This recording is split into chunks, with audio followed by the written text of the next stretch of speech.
birds in general. Now, yesterday we learned that there are 23 orders of birds. We will not have We did time. that yesterday? We did that yesterday. The video is recorded and in YouTube for you. Thank you. I don't know how you use YouTube shorts. I'm sure you've never had any experience with YouTube ever. No, actually, that's So, we are not going to have time to go over every single group of birds. But we are going to hit some of the more common classes of birds, or orders of birds. And we are going to practice bird identification. Now, when we're identifying birds, there are some things to look for. And it's also important to remember you're not trying to memorize every single little thing. That is a trick to animal identification. When you're trying to identify animals, you're not trying to look for every single little feature. You try and remember one or two features, and with those one or two features, you're like, okay, this animal has this. As long as I remember that this animal has this, I can remember that this is that animal. So a red-winged blackbird has red on its wing. And in Missouri, especially around here, I've noticed around the school, I've been paying attention when I've been going out to what birds we have. We have a lot of red-winged blackbirds around here. So that is one that we will have a lot of. And yes, you're going to have a field test where we go walk around outside and I'm going to say, identify that bird. And you will be able to do so because you are wonderfully brilliant students who are going to learn your birds and your bird calls. I know that one. We're just gonna yell the answers out, right? That's just true. What? We're gonna, when you ask for a song, you yell them out. You're going to write it out. Yell them out. Yeah, write it out. Yell them out first. Right, and then- right Remember, you guys so gotta get time to just remembering one feature, like that it has red on its wings, that's going to help you remember red-winged blackbird. I mean, that was kind of easy because its name is with it. But other things, such as specific calls, maybe like with the frog calls, practicing and putting words with the names, things like that. So we will take walks outside together to practice bird identification.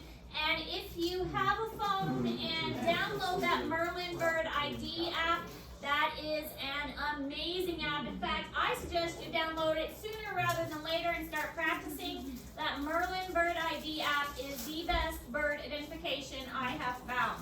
I wish I had it in college because it is fabulous. You can, if you hear bird calls, you can just hold your phone up and hit record. It will hear the birds around you and it will start telling you which bird is making that call. And then you can click on the picture of the bird and it'll give you more information. It'll also give you various bird calls that you can cycle through. Really amazing app. Anyway, the ones that we are going to have the most around here are the order Passeriformes. Passeriformes are the songbirds. Now, many of these Passeriformes are going to migrate during winter time. Passeriformes are things like robins and red-winged blackbirds. Some sparrows migrate, but many sparrows, like the house sparrow, they're going to stay. So cardinals also stay, but they're also in the group Passeriformes. So a lot of them are migrating, but a lot of them will stay during the winter time too. Part of the reason that they're in the songbird group is because they have feet that are used for perching or grasping. They typically have 3 toes that point forward and 1 toe that points backward, so they can grasp a tree branch really nicely. The largest and most diverse group with 69 families. Some of them eat insects and some of them eat seeds. If you put a feeder out, this is most of the birds that you're going to get at your feeder. They are altricial, which means that they are going to have the young that are what? Our bellwork was altricial versus precocial. They're small feathers Yeah. of this point. Yeah, they're tiny babies that don't do much. That's what altricial is. Contains birds such as robins, crows, finches, sparrows, grackle, meadowlarks, etc. Most of the birds that we see when we go on our field walks are going to be Passeriformes. And you need to know Passeriformes. Get used to hearing these words because they're the words I'm going to start using.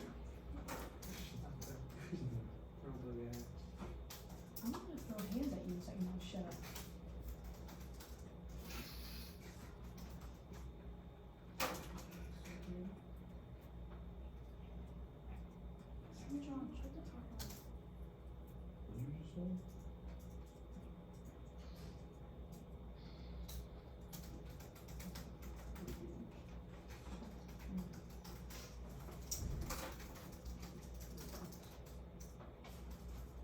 open a window and see if we can hear any birds. We might be able to.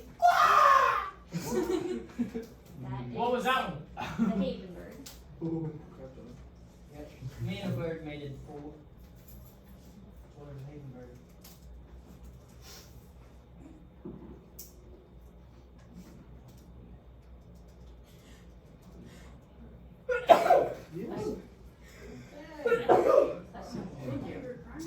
Shut that window. Probably hope with this Tomlin, you know.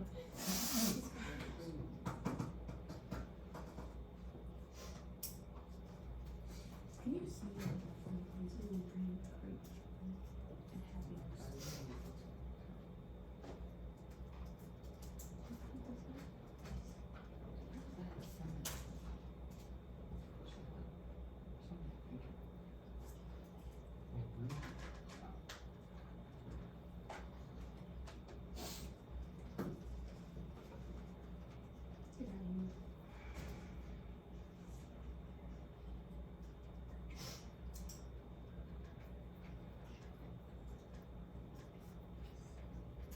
Tomorrow for your sub, you'll continue to work on the bird dissection prep, the reptile extra credit. Those are both due this Friday. Did I make the bird dissection prep due this Friday? Who's this saying Google Classroom?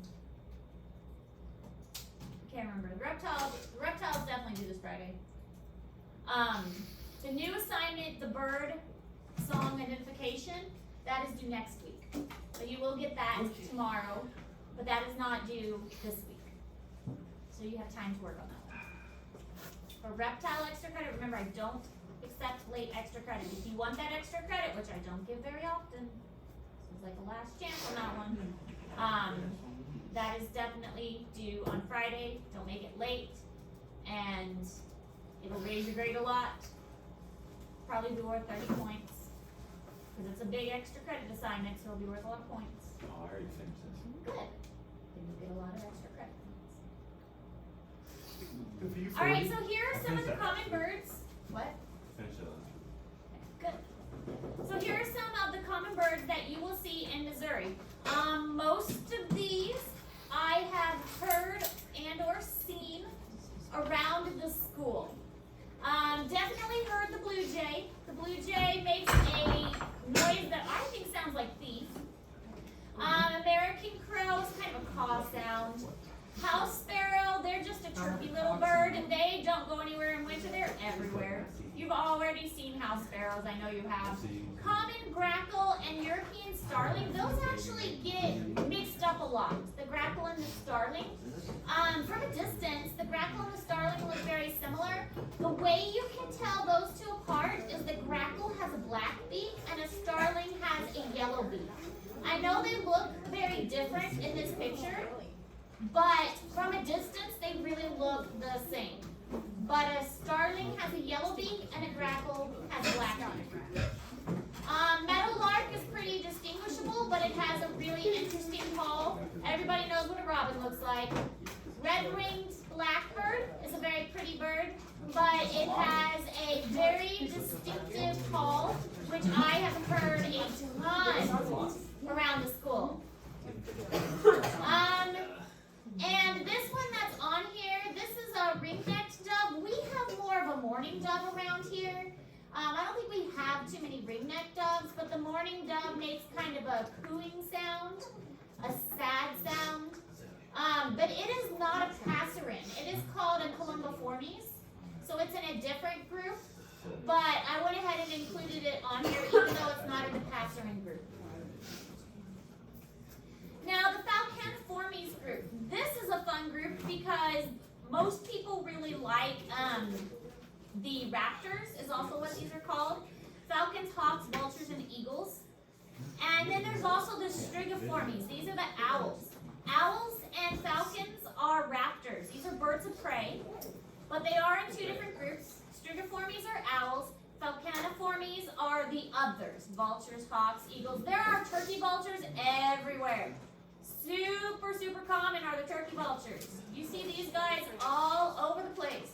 Turkey vultures are the big ones that kind of just soar up on the sky. They don't really flap their wings, they're just soaring up there. Typically turkey vultures. We don't really have a lot of black vultures. Usually if you see the vultures, they're turkey vultures.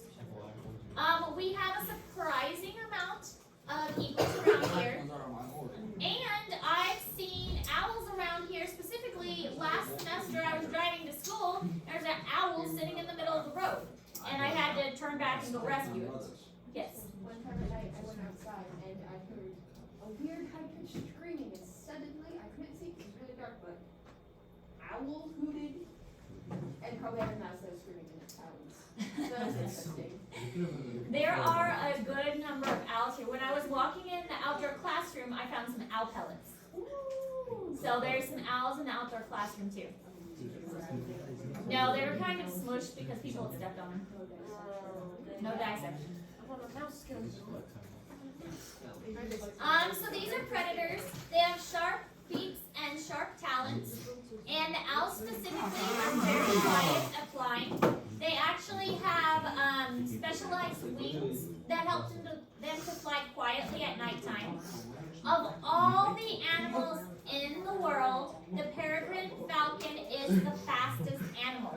There is a lot of misconception that the cheetah is the fastest animal. That is incorrect. The cheetah is the fastest land animal. The fastest animal in the entire world is the peregrine falcon that can reach speeds of 240 miles per hour when it dives straight down. So peregrine falcon is the fastest animal in the world. Cheetah is the fastest land animal.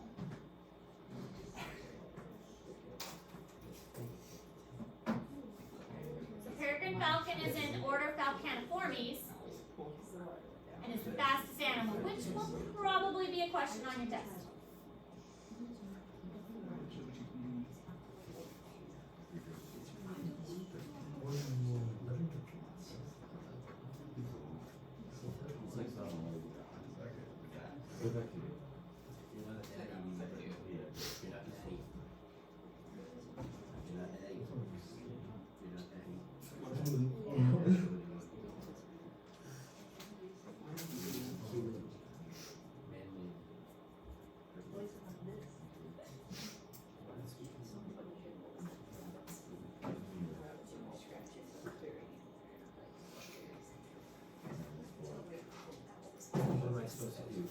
Alright, so here are the raptors that you are responsible for.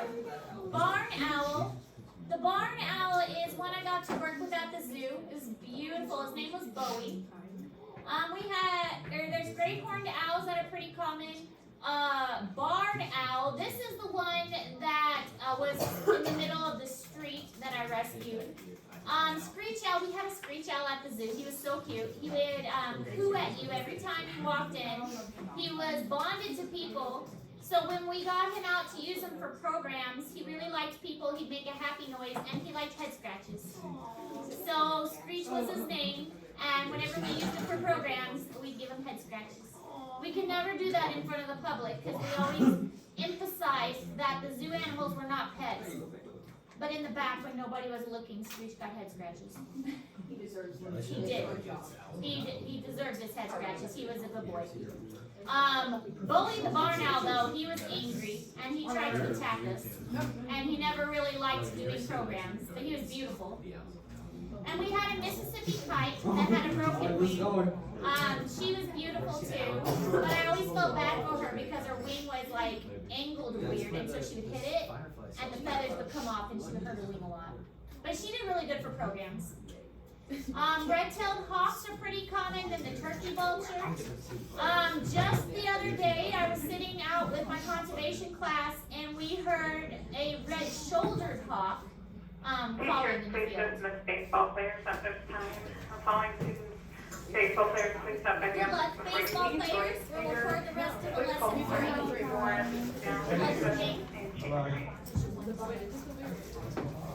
Good luck, players.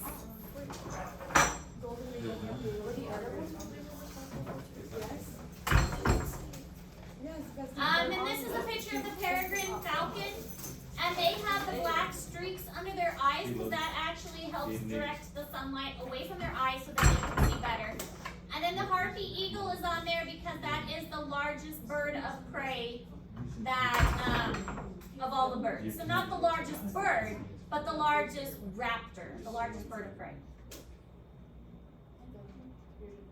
Alright, then we have anseriformes. Order anseriformes is ducks, geese, and swans. These have webbed feet and an oil gland, and the oil gland is used to coat their feathers. Usually the oil gland is by their tail, so you'll see them kind of rub their head on the back, kind of toward their tail, and then they'll rub their head all over the back of their body. And this is spreading that oil from that oil gland all over their feathers to coat it so the water doesn't get into their feather. They do have precocial young, and the males are usually brightly colored. And that brightly colored shows that the males have good genetics that they can pass on to the offspring. And the females are usually a dull color because they nest on the ground typically. And the nesting on the ground makes it so that the young can quickly get to the water. They typically migrate during the winter time, and many of the geese fly in that V formation, which we'll talk about later when we talk about how birds are able to fly and why that V formation helps them to fly better. So we'll talk about flight and why that V pattern helps them to fly.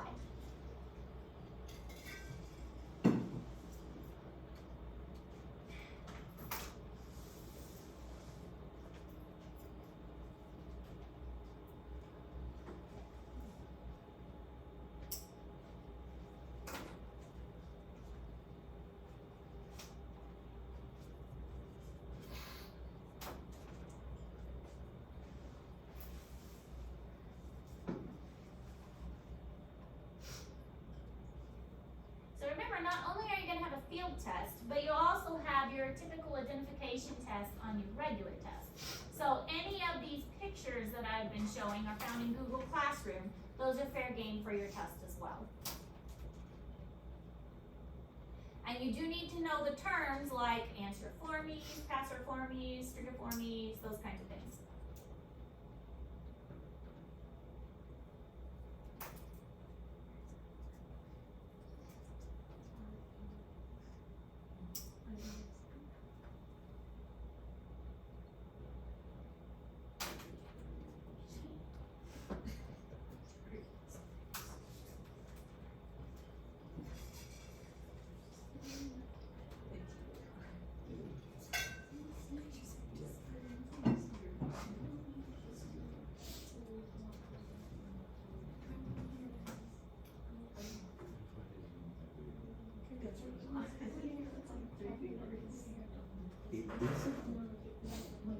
It isn't.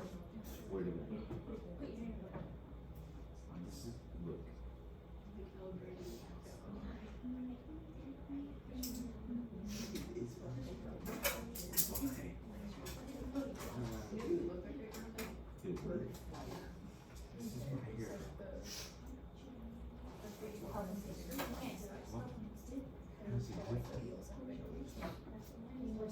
I'm pulling for you.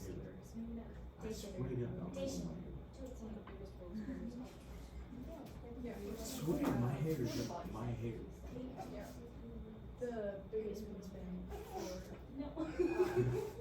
for this guy.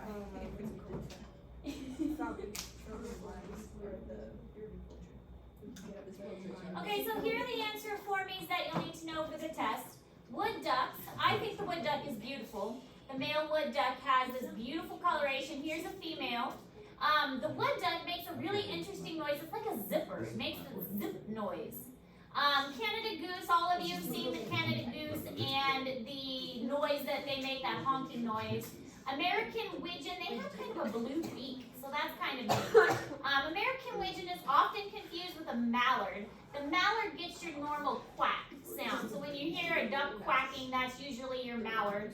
If you see a white duck at a pet store, it is usually a white version of a mallard. Snow goose. A snow goose is, you see them migrating sometimes, and you can tell it's a snow goose and not like a swan because they have black on their wings on the underside, whereas a swan is usually pure white. There's a mute swan and a trumpeter swan, and the trumpeter swans are the really, really loud ones. Then we have the hooded mergansers, and the hooded mergansers, just like their name suggests, have these beautiful hoods on them. Teachers, please dismiss any varsity track and field athletes that are going out to help with the meet now. Thank you. Goodbye, the track and field people. Enjoy. Is that Gus? Catch you later, dog. No, no, we gotta do the. And see you guys, not tomorrow, but Friday. No, I don't think we're gonna be here Friday. Fine, I will see you then. No, Maybe. our meet starts at 1. Bye. But it's here. Maybe I'll see you Tuesday, but maybe not. Bye, Probably not. Those will be in the Nancy, classroom. Tuesday Yeah. is the JV meet, so yeah, we'll be here. It's Oh, junior yeah. high. Oh yeah, something like that. Bye, have a good day. Yeah. And then the pintail gets its name pintail because it has the very long feather at the back that looks like a pintail. Alright, and then we have the order Strethionformes, which is ostriches, and then we have Rheoformes and Cosseriformes. These are the large flightless birds, and even though they are all large and all flightless, they all live in different places. This is an example of convergent evolution. Convergent evolution is where animals that are different all have developed similar characteristics. So they live in different places. Ostriches are from Africa. Rheas are from South America. Yes, South America. And emus are from Australia. They have all live in different places, but they've all developed similar characteristics and similar traits. So they're all large and flightless birds with strong and clawed feet, and that can run pretty fast. And they build their nests on the ground, and they've developed these characteristics to live on the ground. There was a bird that was larger. It's called the elephant bird, and there has been whole fossils found of these humongous elephant birds, and their eggs have been found too. It's pretty impressive. So we know that these elephant birds have existed, but they're extinct now. So elephant birds are these massive, unable to fly birds, bigger than an ostrich, but are now considered extinct. Really fast overall, like these flightless birds are really fast.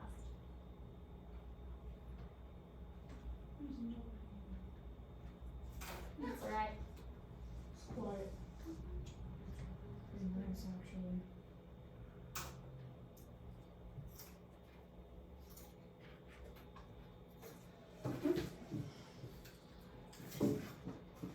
Stop causing a scene. Oh, blueberry. Oh, is he eating this fruit? He's thinking about it. Oh, there he goes. He ate some yesterday. Vegetables. They're not vegetables. Everything he eats is vegetables now. Give them a meat all in his cold. You're struggling. I wish my. You got it. Oh, You got it. So you could You do got it it. at my house. Bro, shut your mouth. He's like, no. Stream is gonna take. Somebody's gonna be like, oh, he's bleeding. I'm like, no. Oh. He spit it out. Yeah. It's too big. Yeah. Should we cut it in two? He cut it into himself. He's so smart. He's just licking his lips now. He wants it again. Buddy, your tongue is not that stinky. You're embarrassing. You're not very good at this, Liz. Yes, you gotta actually pick it up. Yeah, You should do it. You're missing. Oh, he just went first. He gave up. Oh, never mind. Did you get it? Upset. You just got back. He's like, You're stop, supposed stop. I've I've been been I here. guess you've been here for this. I've been Yeah, here for she's been here this. for like 20 minutes. You may go to the. Have I ever made you doubt me? I literally turn in my work all the time. I just took like 2 pages of work and I turn in. Mm-hmm. We're watching you again. Upset. He doesn't like it when I watch it. He's No, I think you like it when you watch it. Because I started watching him and now that it's watching him again. Alright, so we have an ostrich, male versus female. So you can see the different coloration in male versus female. Here's a rhea in comparison, and here's an emu. We had emus and rheas at the zoo. We didn't have ostriches at the zoo. The rheas were a little bit smaller than the emus. The emus did this loud, like, thumping noise. It's a very deep, like, thumping noise. And here is an elephant bird in comparison to an ostrich, in comparison to a human, so you can see how big they are. Here's a cassowary, where the cassowary has, like, this kind of horn on their head. For defense purposes, but also helping to vibrate the sound so that they can project the sound more. But really, the emu's thumping noise was really kind of a neat thumping noise. If you watch TikTok, there's this really evil emu that attacks this lady at the farm all the time. Forgot what the name of the emu Yeah, is. I was showing him yesterday. Karen. There's yeah, also that's a guy who has a rat named Kevin that does the same thing. right. He keeps breaking his Yeah. arm. I remember, like, the lady is so chill with the emu. She's just like, Yeah, she like not even like looking back. She'll just put her hand. Karen, and the emu comes and tries to attack her. And it's just play fighting is what's happening. Is the emu is just play fighting with her. Yeah, 'Cause and I'm I sure just love that- how she has such control over it, though. Yeah. The funny thing that I've seen with emus is that whenever people try to catch them so they can move them to other places whenever they're not where they're supposed to be, they have to lay down on their backs and like do the bicycling in place motion. And it's because it looks so silly that the emus get curious and have to walk over and look at what they're doing, and then they catch the emus that way. Because did they just not lay know on their back and start cycling their legs, and the emus are like, "What in the world is happening?" And so I they don't go over know to how look our at it. zookeepers did it. Yeah. I never really watched them when they did it, Mhm. but Have you seen like the video It's of so funny. the ostrich who's in love with the guy? Like, Oh, anytime he yeah. walks on And the he ostrich, tried like, mating gets out, them. Yeah. And he was in the mating dance. mating dick to the Their guy's mating like, dance is hilarious. Yeah. With their They big just old like feathers sit out. down and then throw their arms up. It's hilarious. Oh, also,